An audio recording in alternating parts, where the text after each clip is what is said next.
Karaniwang sakit din ng mga biik ay ang greasy pig disease o exudative epidermitis.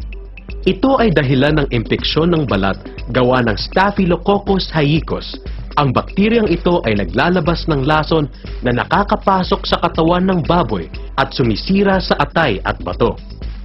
Nakakapasok ang bakterya sa pamamagitan ng sugat, bunga ng pag-aaway ng mga biik o dahil sa magaspang na sahig na nakakasugat sa tuhod. Maaaring mamatay ang biik sa malalang kaso kung saan apektado ang atay.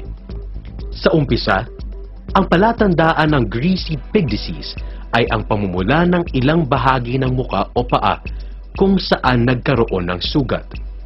Unti-unting kumakalat hanggang maapektuhan ang buong katawan at kumukulubot ang balat at lumalabas ang parang malasebong likido. Ang gamot sa greasy pig disease ay ang pag-ineksyon ng Sustatin LA, 1 ml kada 10 kilong timbang at 3 araw ang pagitan ng ineksyon. At maghalo ng Electrogen D+ sa tubig inumin. Maglagay ng 1 kutsarita bawat galon ng tubig upang maiwasan ang dehydration. Ang Electrogen D+ ay nagtataglay ng electrolytes na nagpapabilis ng pagpapalit ng nawalang body fluids. Ito rin ay may dextrose na nagbibigay ng enerhiya para suportahan ang matinding pangangailangan ng katawan at nawalang lakas. May glycine din na nagpapabilis ng pag-absorb ng electrolytes at tubig sa katawan ng baboy. At ito ay kargado rin ng multivitamins na nagpapalakas ng resistensya ng baboy.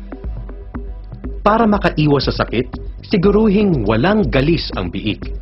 Ang galis ay sumusugat sa balat na maaaring pasukan ng Staphylococcus. Ang paghahalo ng Vetricin Premium mula 7 hanggang 14 days ay makakatulong upang maiwasan ang pagsisimula ng greasy pig disease. Siguruhin ding walang magaspang o nakasusugat na bagay sa loob ng kulungan at gumamit ng microban sa pagdidisinfekta ng kulungan